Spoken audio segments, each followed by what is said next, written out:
Morning. नमस्कार, आदाब, सत श्री अकाल, वेलकम, सुस्वागतम सभी लोगों का। जी, क्लास लाइव हो चुकी है दोस्तों। 10:10 अब हुए हैं और तारीख आपको पता है, आज 8 अक्टूबर है 2024। Class is absolutely live. आप सभी लोगों का बहुत बहुत स्वागत, इस्तकबाल, अभिनंदन है। जल्दी से सारे के सारे लोग यहाँ पर मौजूद हो जाइए। और दोस्तों, जैसा कि आप जानते हैं कि हम सोशल एंड पॉलिटिकल लाइफ या पॉलिटी में 4 यूनिट्स क्या कर चुके हैं, कंप्लीट कर चुके हैं।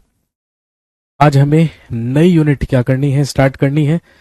आइए सारे के सारे लोग जल्दी से मौजूद हो जाइए। हम पढ़ रहे हैं सोशल एंड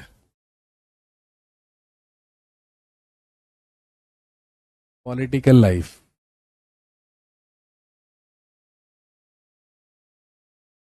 सामाजिक एवं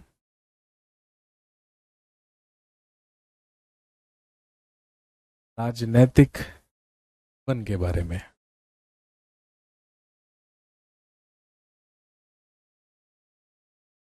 सोशल एंड पॉलिटिकल लाइफ, सामाजिक एवं राजनैतिक जीवन। और आज का हमारा टॉपिक जो हमें पढ़ना रहेगा, दैट इज, हेडिंग डाल लीजिए, इक्वालिटी इन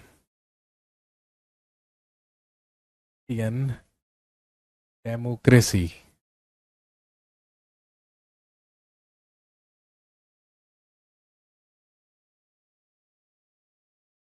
भारतीय लोकतंत्र में समानता।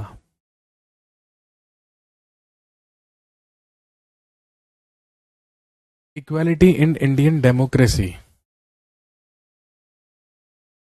भारतीय लोकतंत्र में समानता।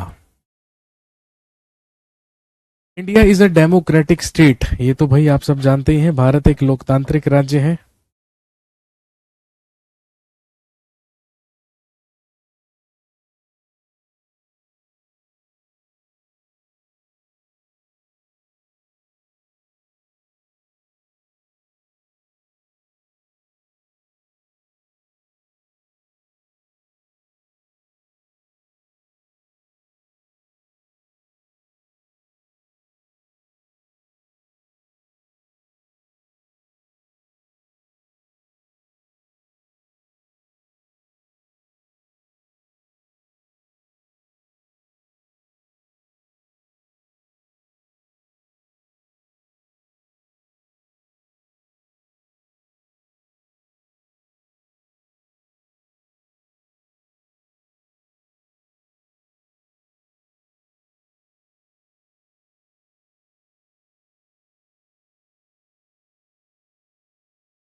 सर, आज मेरा पहला ऑनलाइन क्लास है। मुबारक ही मुबारक हो आपको, बहुत बहुत। अगर आपकी पहली क्लास है तो जी।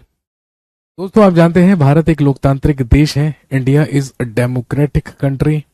हमारे संविधान के प्रियम्बल या प्रस्तावना में भी डेमोक्रेटिक या लोकतांत्रिक शब्द का इस्तेमाल किया गया है। कहने का मतलब, हमारे देश के संविधान की प्रस्तावना साफ साफ चिल्ला चिल्ला कर ये कहती है, जोर से, बेखौफ, बाअदब, बाइज्जत ये कहती है कि भारत एक लोकतांत्रिक राज्य होगा, भारत एक लोकतांत्रिक देश होगा, यहां पर लोगों का शासन चलेगा।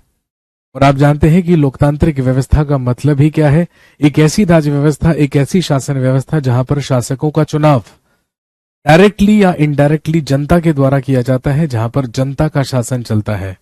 और आप जानते हैं कि हमारे देश में भी जनता शासन करती है, क्योंकि जनता के ही द्वारा प्रत्यक्ष या अप्रत्यक्ष रूप से चुने हुए प्रतिनिधि हमारे देश की सत्ता को संभालते हैं। इसीलिए आप कह सकते हैं भारत एक क्या है? लोकतांत्रिक देश है। India is a democratic country. लेकिन हमारे देश में लोगों के बीच या लोगों में इक्वालिटी या समानता को भी लागू किया गया है। चलिए मैं आपसे पूछता हूं, आप मुझे बताइए, क्या आपको लगता है कि हमारे देश में इक्वालिटी को मेंटेन किया गया है या समानता को लागू किया गया है? और अगर किया गया है तो वो कौन कौन सी विशेषताएं हैं, वो कौन कौन से फीचर्स हैं जिनसे हम कह सकते हैं कि हमारे देश में इक्वालिटी है, समानता है? जल्दी से बताइए, कुछ भी जो आप जानते हो जिससे आपको ऐसा लगता हो कि हाँ, ये हमारे देश में इक्वालिटी को मेंटेन करने के लिए है या समानता के लिए है।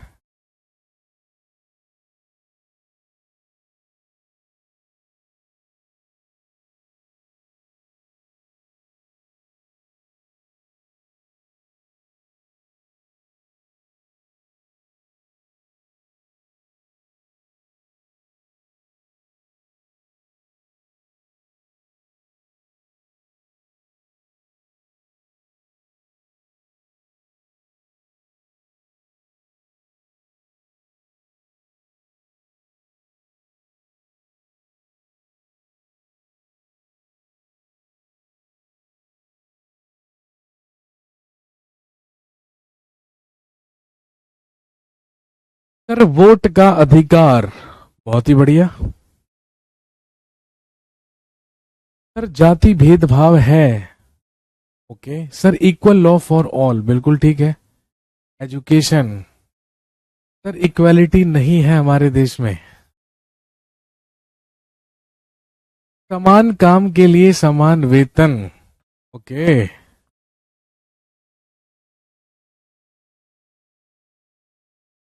अंतर जातीय विवाह को मान्यता मिली है। सभी के लिए एक कानून, यूनिफॉर्म सिविल कोड, राइट। मौलिक अधिकार दिए गए हैं सबको एक जैसे, नहीं सबको एक जैसे नहीं मिले हैं, ऐसा मत कहिएगा आपकी सबको एक जैसे मिले हैं। सर, आर्टिकल 14 टू 18, समानता का अधिकार, बिल्कुल ठीक है भाई।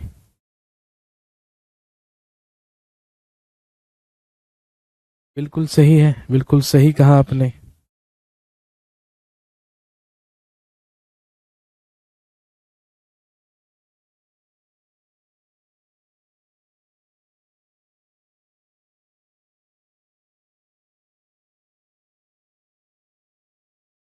चलिए, सबसे पहले इक्वालिटी ऑफ वोट राइट, जिसे आप हिंदी में लिख सकते हैं मताधिकार की समानता।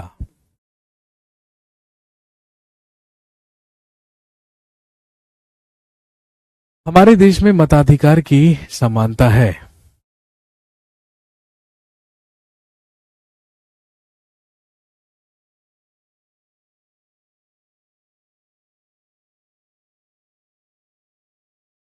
भारत में मतदान या मताधिकार की समानता है, इसे क्या कहा जाता है? Universal adult vote right.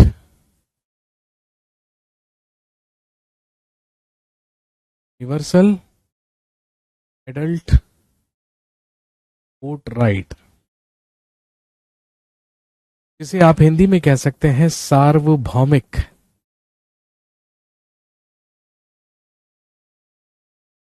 वयस्क मताधिकार। यूनिवर्सल एडल्ट वोट राइट या सार्वभौमिक वयस्क मताधिकार, which is in article 326 of Indian constitution, ये भारत के संविधान के अनुच्छेद 326 में है। इसका मतलब क्या है? इसका मतलब ये है कि भारत का प्रत्येक नागरिक जो वयस्क हो चुका है, और हमारे देश में वयस्कता की आयु कितनी है? 18 वर्ष। हालांकि पहले मतदान करने की न्यूनतम आयु जो हुआ करती थी वो कितनी हुआ करती थी? 21 ईयर्स हुआ करती थी, 21 वर्ष हुआ करती थी। लेकिन 61वें संविधान संशोधन अधिनियम 1989 के तहत मतदान करने की न्यूनतम आयु को 21 वर्ष से कम करके कर दिया गया 18 ईयर्स। ध्यान रखेंगे, अर्लियर ले minimum voting age was 21 years. पहले मतदान करने की न्यूनतम आयु 21 वर्ष हुआ करती थी, but by 61st constitution amendment act 1989, लेकिन 61वें संविधान संशोधन अधिनियम 1989 के तहत मतदान करने की न्यूनतम आयु को 18 वर्ष कर दिया गया, 21 वर्ष से कम करके। कहने का मतलब भारत का कोई भी नागरिक, चाहे वो किसी भी धर्म का हो, किसी भी जाति का हो, पुरुष हो, महिला हो, एलजीबीटी हो, चाहे वो अमीर हो, चाहे वो गरीब हो, चाहे वो किसी भी ऐतिहासिक पृष्ठभूमि से बिलोंग करता हो, चाहे वो कहीं से भी आता हो, लेकिन अगर वो 18 वर्ष की उम्र पूरी कर चुका है और अगर वो भारत का नागरिक है तो उसे एक संवैधानिक अधिकार दिया गया है आर्टिकल 326 के तहत, वो अपने वयस्क मताधिकार का इस्तेमाल कर सकता है। He can use his universal adult vote right. इसे हम सार्वभौमिक वयस्क मताधिकार कहते हैं। और सार्वभौमिक वयस्क मताधिकार का मतलब है कि वह अपने मत या वोट देने के अधिकार का इस्तेमाल कर सकता है।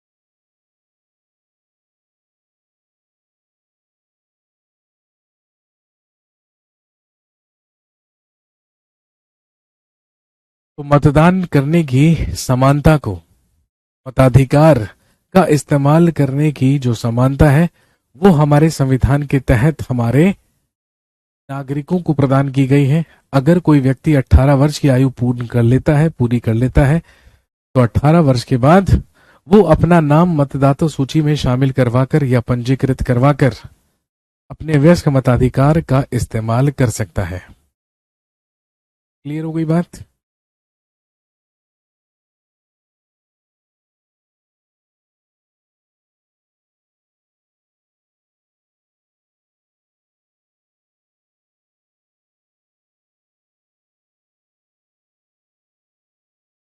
लेकिन जहां हमारे देश में एक तरफ मतदान करने का अधिकार की समानता दी गई है, वहीं दूसरी तरफ आप जानते हैं कि हमारे देश में कई प्रकार की इनइक्वालिटीज भी पाई जाती हैं, असमानताएं भी पाई जाती हैं, जिसमें एक बहुत बड़ा फैक्टर है कास्टिज्म का या जातिवाद या जाति व्यवस्था का।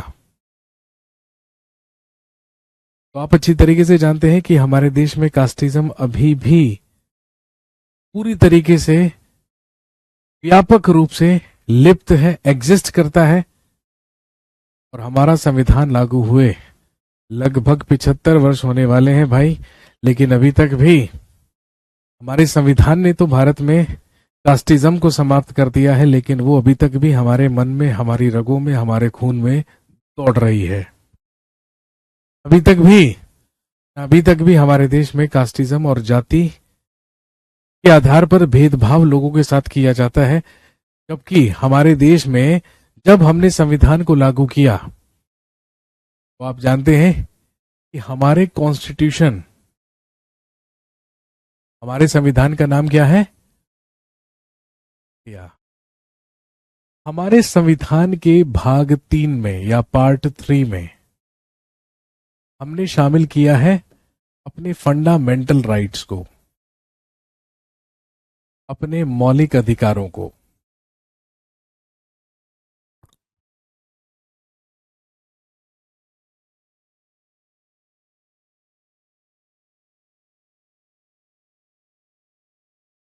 और ध्यान रखेंगे, कॉन्स्टिट्यूशन के आर्टिकल 12 से लेकर आर्टिकल 35 तक हम पढ़ते हैं अबाउट आवर फंडामेंटल राइट्स, अपने मौलिक अधिकारों के बारे में। अब क्या होते हैं मौलिक अधिकार? मौलिक अधिकार हमारे वो मूलभूत अधिकार हैं, हमारे वो बेसिक राइट्स हैं जो हमसे छीने नहीं जा सकते, जिनसे हमें वंचित नहीं किया जा सकता।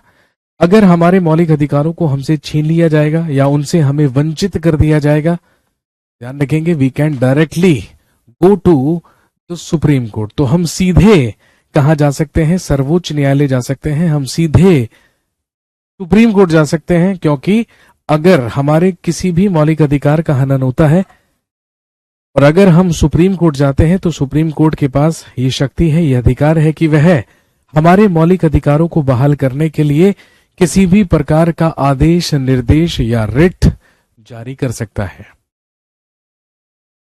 ये पूरी तरीके से अधिकार है, ये पूरी तरीके से राइट है किसका? सुप्रीम कोर्ट या सर्वोच्च न्यायालय का।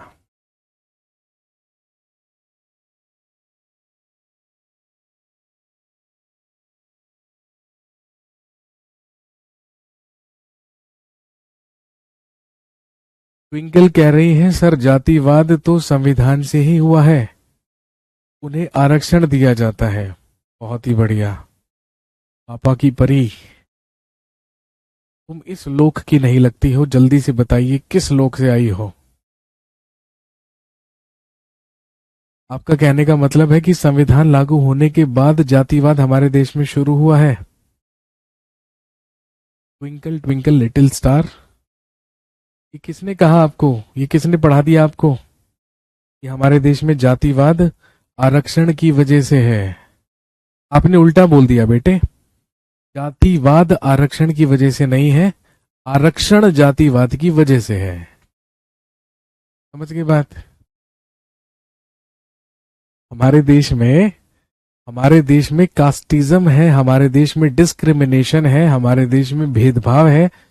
इसीलिए है ना, इसीलिए समतलीयकरण को करने के लिए, इसीलिए इक्वलाइजेशन को मेंटेन करने के लिए जो लोअर कैटेगरीज हैं, जो सामाजिक रूप से पिछड़े हुए लोग हैं, पिछड़ा हुआ वर्ग है, उन्हें आरक्षण दिया गया हमारे संविधान में, ताकि वो अपनी बराबरी है ना सामाजिक रूप से कर सके बाकी कैटेगरीज के साथ। लेकिन वो अभी तक नहीं हो पाया है। बाकी कैटेगरीज ने अभी तक लोअर कैटेगरीज को अपने सामान रखने और सामान देखने की शुरुआत नहीं करी है। अब जब तक ये नहीं होगा तब तक आरक्षण भी चलता रहेगा। तो आपने उल्टा बोल दिया। आरक्षण की वजह से कास्टिज्म नहीं है बेटे, कास्टिज्म की वजह से आरक्षण है। समझ गई बात?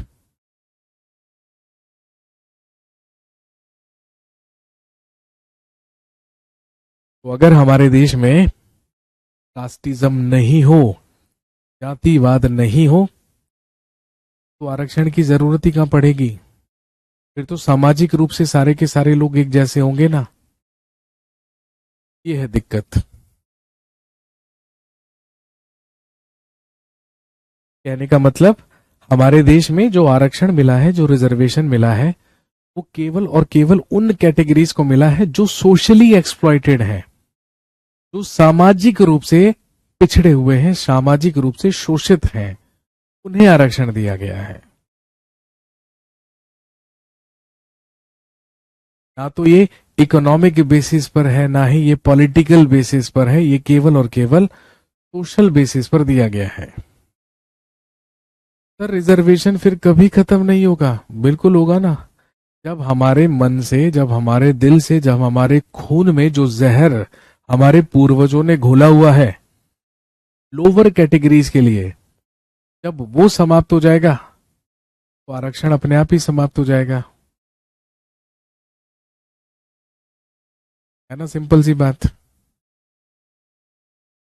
लेकिन आप जानते हैं कि अभी तक भी है ना हमारे देश में जातिवाद समाप्त नहीं हुआ है। अभी भी ना जातिवाद चलता है। आप खुद सोचिए, है ना, हमारे समाज में सबसे ज्यादा नोबल प्रोफेशन किसको माना जाता है? आप कह सकते हैं कि शिक्षक होना एक बहुत ही नोबल प्रोफेशन में आता है। हालांकि डॉक्टर होना भी आता है, लेकिन अगर आप बात करें, अगर हम शिक्षकों की बात करें, तो शिक्षक वो लोग होते हैं, टीचर्स वो लोग होते हैं जो हमारी सोसाइटी में जो आने वाली जनरेशन्स हैं, भाई वो क्या सोचती हैं और वो क्या करती हैं, उसमें एक बहुत बड़ा महत्वपूर्ण योगदान किसका होता है? टीचर्स का। आप सारे के सारे लोग भी टीचर्स हैं भाई, मेरी नजरों में तो है ही। चाहे आप अपनी खुद की नजरों में टीचर ना हो, लेकिन मेरी नजरों में आप टीचर्स हैं, क्योंकि आप सीटेट की तैयारी कर रहे हैं। जैसे ही आप सीटेट क्वालिफाई कर लेंगे, यू आर सर्टिफाइड टीचर्स या you will be certified teachers. यही होता है। अब आप खुद सोचिए, ठीक है, आपने न्यूज सुनी होगी, राजस्थान की न्यूज थी, ठीक है, कि एक टीचर ने एक छोटे से बच्चे को स्कूल में पिटाई कर करके या पीट पीट के जान से मार डाला, सिर्फ इस वजह से क्योंकि वो जो स्टूडेंट था, वो जो छोटा बच्चा था, वो लोअर कास्ट से बिलोंग करता था, वो निचली जाति से बिलोंग करता था, और उसने स्कूल में रखा हुआ जो मटका था जिसमें पानी भरा हुआ था, उस मटके से पानी निकालकर पी लिया था। अब आप खुद सोचिए, अगर आज भी 21वीं शताब्दी में भी हमारे देश में इस आधार पर अगर किसी की हत्या की जा सकती है, और वो भी किसके द्वारा, एक टीचर के द्वारा, एक शिक्षक के द्वारा, तो आप खुद बताइए, है ना, कि हमारे देश का भविष्य कितने अंधकार में है ना, सोचने वाली बात। सर, इकोनॉमिकल बेसिस पर होना चाहिए रिजर्वेशन, बिल्कुल होना चाहिए इकोनॉमिकल बेसिस पर, लेकिन आपने कभी ये सोचा है, ठीक है, आपने कभी ये सोचा है कि आप करोड़पति हैं, है ना, आप करोड़पति हैं, लेकिन फिर भी कोई हाई कैटेगरी का व्यक्ति या कोई उचली ऊंची जाति का व्यक्ति आपके घर पर आकर, है ना, आपके हाथों से पानी पीने से ये कहकर मना कर देता है कि आपके हाथों से मैं पानी नहीं पी सकता हूं क्योंकि आप नीच जाति के हैं। तो आप खुद सोचिए, आपका वो करोड़पति होना भी क्या हो जाएगा, उस टाइम जीरो हो जाएगा, क्योंकि आपको सामाजिक रूप से एक्सेप्ट नहीं किया गया है, क्योंकि आपका सोशली क्या कर दिया गया, एक्सप्लॉइटेशन कर दिया गया। और आप खुद सोचिए, जब आप सोशली एक्सप्लॉइटेड हो जाएंगे, जब आपको समाज में ही, है ना, एक्सप्लॉइट कर दिया जाएगा, आपका शोषण कर दिया जाएगा, जब आपको समाज में ही बराबरी नहीं मिलेगी, तो फिर आप इकोनॉमिकल स्ट्रांग होकर करेंगे क्या, क्या करेंगे आप? हाँ, तो कहने का मतलब ये है कि हमारे देश में, भाई देखो, पहले बीमारी आती है या पहले इलाज या पहले दवाई? ऑब्वियसली पहले बीमारी आती है। अगर कोरोना बीमारी ना फैली होती तो कोवैक्सीन और कोविशील्ड की जो टीके बने, जो वैक्सीन बनी, वो क्यों बनती? नहीं बनती ना, नहीं थी जरूरत। तो आप खुद सोचिए, अगर जातिवाद ना होता, सोशली एक्सप्लॉइटेशन ना होता, तो क्या आरक्षण की जरूरत पड़ती? नहीं पड़ती ना। तो बेसिकली कास्टिज्म बीमारी है और उसकी दवाई है आरक्षण। अब ये अगर बीमारी खत्म हो जाए, अब अगर ये कास्टिज्म खत्म हो जाए, तो बस मेडिकल स्टोर पर दवाई भी मिलनी बंद हो जाएगी, है ना बात सही? लेकिन आप खुद सोचिए यार, हम लोग टीचर्स हैं, आप भी टीचर्स हैं, मैं भी टीचर्स हूं, ठीक है, और टीचर्स होने के नाते मुझे नहीं लगता कि हमें इस बात से फर्क पड़ना चाहिए सामने वाला स्टूडेंट किस धर्म का है, किस जाति का है, किस कम्युनिटी से बिलोंग करता है, किस क्षेत्र से आता है। हमारे लिए तो सारे के सारे लोग एक बराबर हैं। तो टीचर है हमारा, तो खुद अपना कोई दीन ईमान नहीं है, फिर तो खुद एक सेकुलर व्यक्ति होना चाहिए जिसका कोई धर्म और कोई बिरादरी जाति नहीं होनी चाहिए। क्या सही बात? बाकी आपकी मर्जी है, टीचर होने के नाते आपका कर्तव्य याद दिला रहा हूं बस मैं आपको। अब आप देखेंगे कि हमारे संविधान के भाग 3 में हमें फंडामेंटल राइट्स दिए गए, हमें मौलिक अधिकार दिए गए, आर्टिकल 12 से लेकर 35 तक, और इसी में हमारा सबसे पहला ही मौलिक अधिकार क्या है? राइट टू इक्वलिटी, यानी कि समानता का अधिकार। राइट टू इक्वलिटी या समानता का अधिकार, आर्टिकल 14 से लेकर आर्टिकल 18 तक, अनुच्छेद 14 से लेकर 18 तक, अनुच्छेद 14 से लेकर अनुच्छेद 18 तक हम बात करते हैं राइट टू इक्वलिटी या समानता के अधिकार की।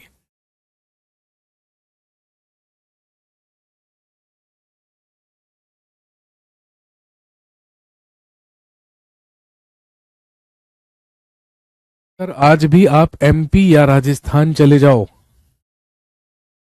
वहां पे सबसे पहले जाति पूछी जाती है। हाँ, बिल्कुल होता है ऐसा यार, बिल्कुल ऐसा होता है। आप तो एमपी राजस्थान की बात कर रहे हो भाई, ठीक है, मैं आपको दिल्ली की बात बता रहा हूँ। एक हफ्ते पहले, ठीक है, एक हफ्ते पहले दिल्ली में भी, पता है, दिल्ली में भी अगर आप जाएंगे तो आप अगर किसी से पूछेंगे ना कि दिल्ली का सबसे पॉश इलाका कौन सा है, दिल्ली का सबसे हाई फाई इलाका कौन सा है, तो आपको क्या बोलेंगे? आप साउथ एक्स चले जाइए, साउथ दिल्ली चले जाइए। दिल्ली का साउथ एक्स और साउथ दिल्ली वाला जो एरिया है, वो सबसे ज्यादा हाई फाई और सबसे ज्यादा पॉश है। अब सोचिए, मेरे एक फ्रेंड को साउथ दिल्ली में फ्लैट लेना था, रेंट पे फ्लैट लेना था। मैं उसके साथ चला गया, ये पिछले वीक की बात है। और हम लोग एक डीलर के पास गए, ठीक है, हम लोग एक डीलर के पास गए। हमने उस डीलर से बोला कि भाई हमें एक फ्लैट चाहिए, 1 BHK, साउथ दिल्ली की बात बता रहा हूं मैं, तो आप प्लीज हेल्प कीजिए। अगर आपकी नजरों में कोई फ्लैट है साउथ दिल्ली में, ठीक है, तो आप हमें दिखाइए। अब आप खुद खुद सोचिए, देश की राजधानी नई दिल्ली, और नई दिल्ली का भी सबसे हाई फाई इलाका साउथ दिल्ली, ये वहां की बात है। ठीक है, डीलर ने सबसे पहले हमसे हम दोनों के नाम पूछे। जब हम दोनों ने अपने नाम बता दिए, ठीक है, तो डीलर का क्या कहना था? सबसे पहला डायलॉग उस आदमी का, ने कहा कि मैंने आपसे नाम इसलिए पूछा, क्या, क्योंकि हम लोग मुस्लिम कम्युनिटीज के साथ डील नहीं करते हैं, हम मुस्लिम्स को फ्लैट्स नहीं दिलवाते हैं। उस बंदे की मानसिकता मेरे को तभी समझ में आ गई। ठीक है, उसके बाद, ठीक है, चलिए ठीक है, ये तो बात हुई रिलीजियन अलग अलग होने की। ये साउथ दिल्ली की बात बता रहा हूं मैं। इस बात को मैंने कहीं ना कहीं सहन किया, मैंने कुछ नहीं बोला उस आदमी को। ठीक है, फिर उसके बाद वो बंदा क्या पूछ रहा है? कास्ट। उसके बाद वो बंदा कास्ट पूछ रहा है, और मैंने उसको बोला कि यार कास्ट का मतलब, कास्ट की क्या जरूरत है, कास्ट का क्या मतलब है? क्या अगर किसी मकान मालिक को अपना फ्लैट रेंट पे देना है, तो मुझे लगता है उसको सिर्फ और सिर्फ रेंट से मतलब होना चाहिए। ठीक है, तो उसने बोला कि नहीं सर, यहाँ पर ऐसा ही होता है ना। उसने बोला कि सर यहाँ पे ऐसे ही होता है, यहाँ के मकान मालिक ऐसे ही हैं। मैंने कहा यार मकान मालिकों को पता नहीं लेकिन मैंने उसको कहा कि यार मकान मालिक का तो मुझे पता नहीं, लेकिन मैंने कहा यार तुम्हारी सोच मुझे ठीक नहीं लग रही है। मैंने उसको सीधे मुंह पे बोला, मैंने कहा यार तुम्हारी थिंकिंग बहुत ही छोटी है, तुम्हारे साथ तो अपनी डीलिंग नहीं हो पाएगी।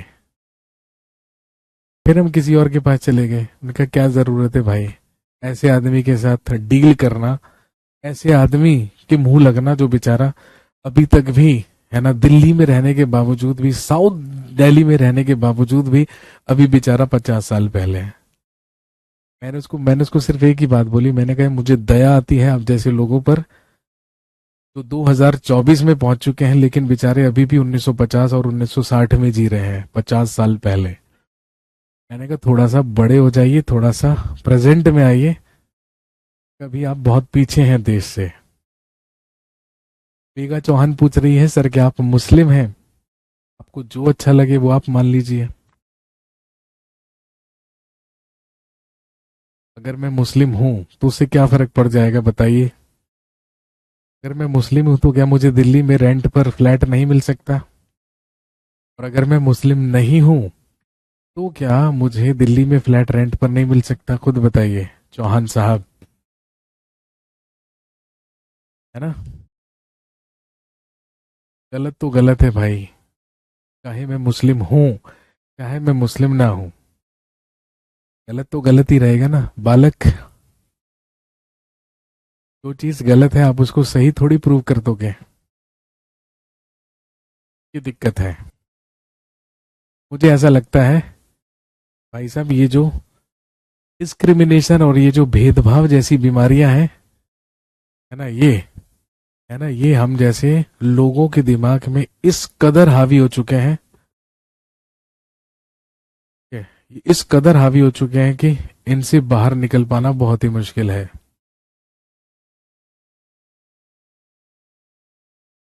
ये प्रॉब्लम है। अब आप खुद सोचिए, आप एमपी और राजस्थान की बात कर रहे हैं, मैं तुमको देश की राजधानी नई दिल्ली में भी साउथ दिल्ली की बात बता रहा हूं। अब आप खुद सोचिए, जब साउथ दिल्ली जैसी जगह में लोगों की ये मानसिकता हो सकती है,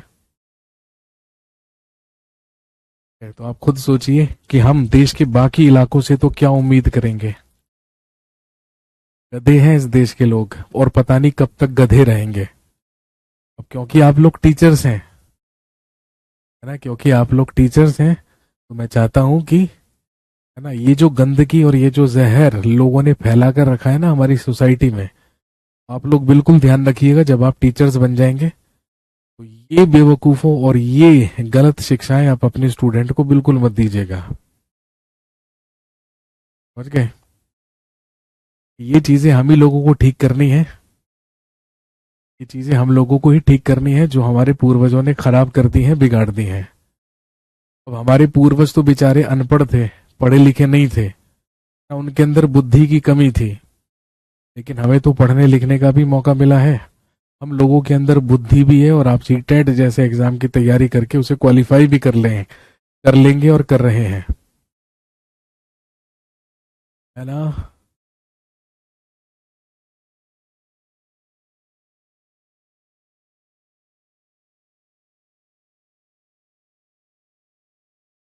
बट क्या करें।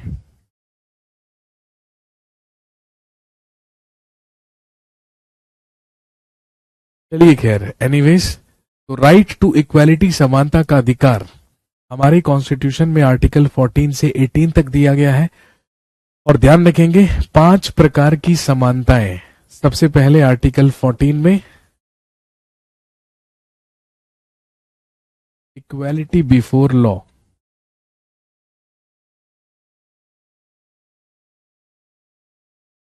विधि के समक्ष समानता।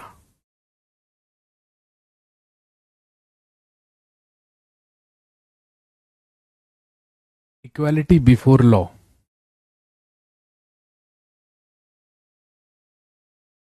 Equality before law.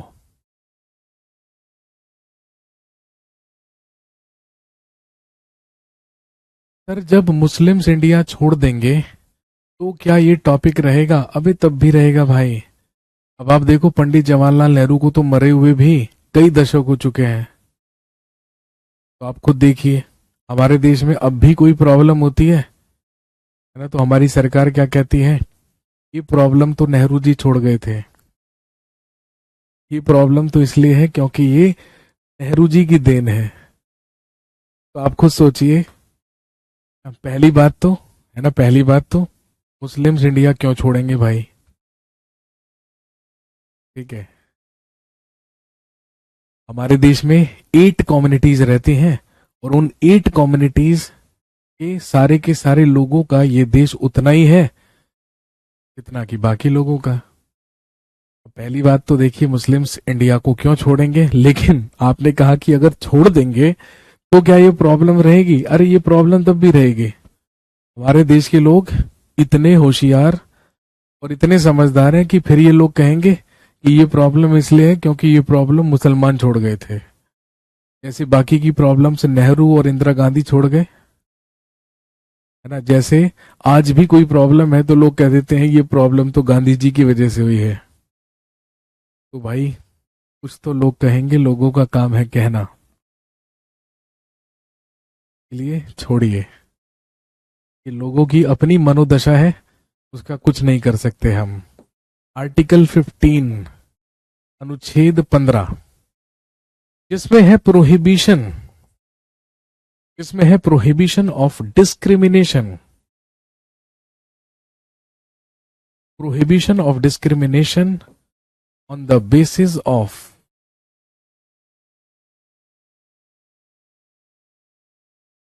Religion, cast,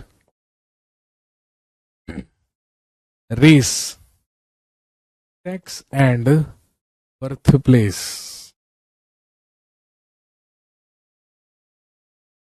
इसका मतलब क्या हुआ?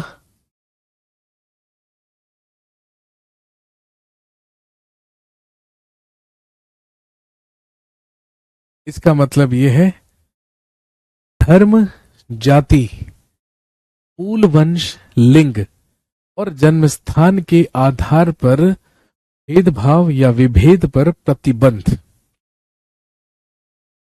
हमारे देश में किसी भी व्यक्ति के साथ उसके धर्म, जाति, मूलवंश, लिंग, जन्मस्थान के आधार पर भेदभाव नहीं किया जा सकता है।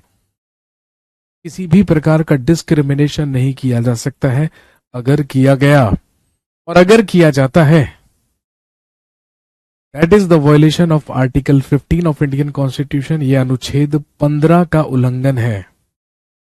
और अगर कोई ऐसा डिस्क्रिमिनेशन आपके साथ करे तो you can directly go to the Supreme Court. आप सीधे सुप्रीम कोर्ट जा सकते हैं। सुप्रीम कोर्ट तुरंत उस व्यक्ति के खिलाफ एक्शन लेकर आपके मौलिक अधिकार को बहाल करा देगा, क्योंकि ये किसी भी तरीके से एक्सेप्टेबल नहीं है। सर, लोग गांधी जी को बुरा क्यों बोलते हैं? क्योंकि गधे हैं ना, पढ़े लिखे नहीं हैं। अगर मुझसे इतिहास पढ़ा होता, अगर मुझसे गांधीयन एरा पढ़ा होता तो नहीं बोलते।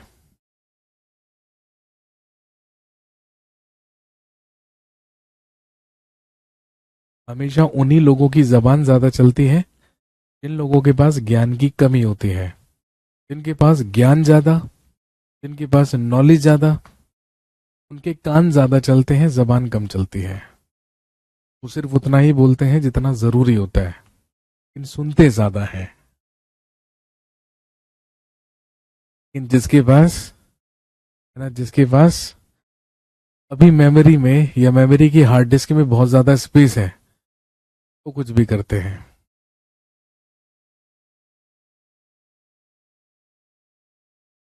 इसके बाद आर्टिकल 16,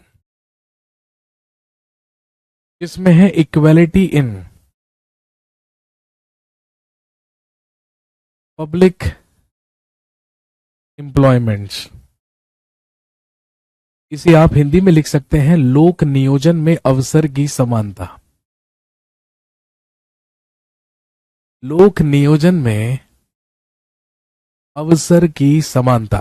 हालांकि यहीं पर एक एक्सेप्शन भी है, आर्टिकल 16(4) इसी के अंतर्गत आता है reservation for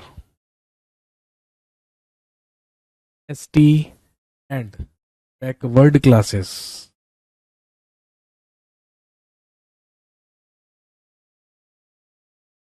reservation for SC, ST and backward classes.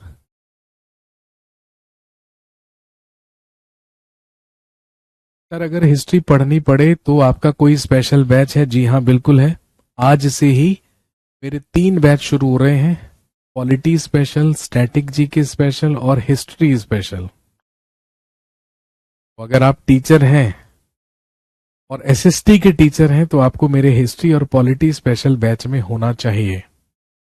अगर होंगे तो बहुत ही ज्यादा फायदे में रहेंगे। बाकी एसएसटी के टीचर से, बाकी भीड़ से बिल्कुल अलग हो जाएंगे आप। आपका एक अलग ही लेवल होगा। 699 फीस है, आप एनरोल कर लीजिए। 1 साल तक वैलिडिटी है। 1 साल तक आराम से हिस्ट्री और पॉलिटी पढ़ते रहिए।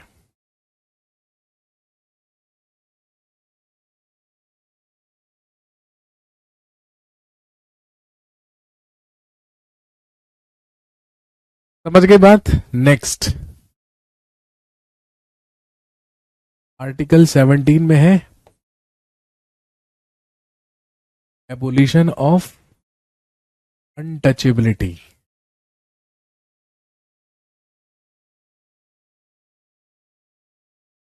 अस्पृश्यता का अंत।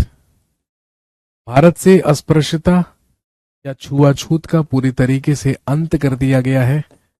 अगर कोई भी व्यक्ति किसी की भी व्यक्ति के साथ किसी भी प्रकार का छुआछूत या अनटचेबिलिटी का व्यवहार करता है, हरगिज क्या किया जाता है?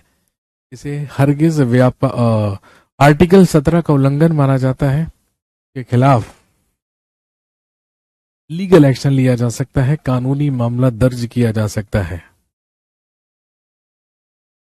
सर, कोई भी एग्जाम की प्रिपरेशन हो सकती है? जी बिल्कुल। जो हिस्ट्री स्पेशल और पॉलिटी स्पेशल बैचेस हैं, अगर आप उसमें पढ़ते हैं तो फिर आपको और कहीं से हिस्ट्री और पॉलिटी पढ़ने की जरूरत नहीं है। आप किसी भी कॉम्पिटिटिव एग्जाम को उस बैच में पढ़ के दे सकते हैं। सर मैं एनरोल कर चुकी हूँ, बहुत बहुत धन्यवाद आपका अंकिता विश्वास। फिर आपको और मजा आएगा, क्योंकि सीटेट में आप सिर्फ और सिर्फ वही पढ़ रहे हैं जो 6th 7th और 8th की एनसीईआरटी है,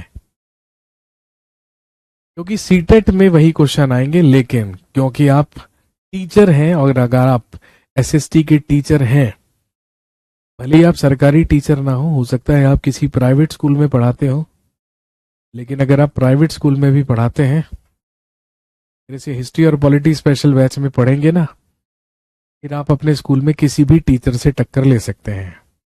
आपके कॉन्सेप्ट हिस्ट्री और पॉलिटी के इतने बेहतर होंगे कि आप अलग ही नजर आएंगे अपने स्कूल में। ये होना ही चाहिए। सर आपका बैच करियर विल ऐप पर ही मिलेगा? जी हाँ, करियर विल ऐप पर ही है। करियर विल ऐप में आप सब्जेक्ट स्पेशल कैटेगरी में जाएंगे तो वहां पर मिलेगा history special, polity special, abolition of untouchability, अस्पृश्यता का अंत, और लास्ट आर्टिकल है abolition of titles.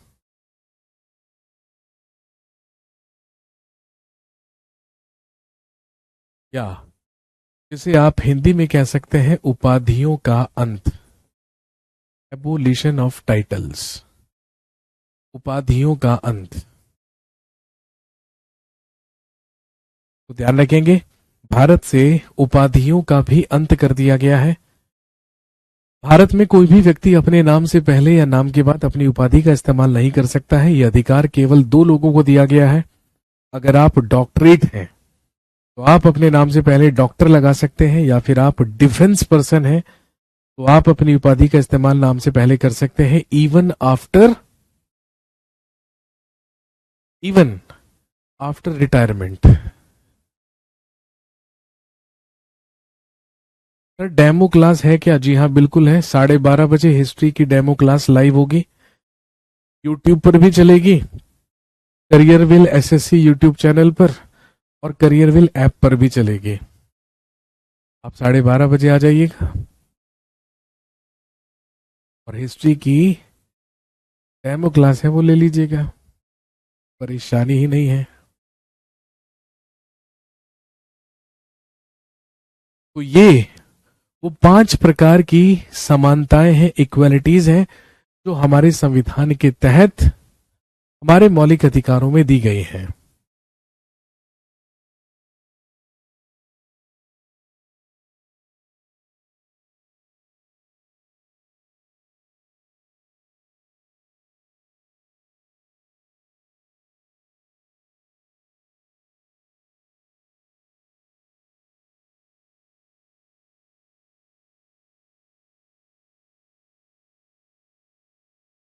Sir defence में कैसे?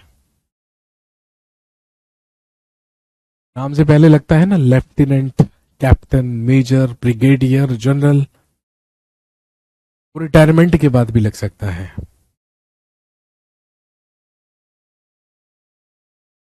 सर आपकी क्लासेस से लूसेंट जीके की बुक कंप्लीट हो सकती है? मेरी क्लासेस करने के बाद आपको लूसेंट जीके पढ़ने की जरूरत ही नहीं पड़ेगी।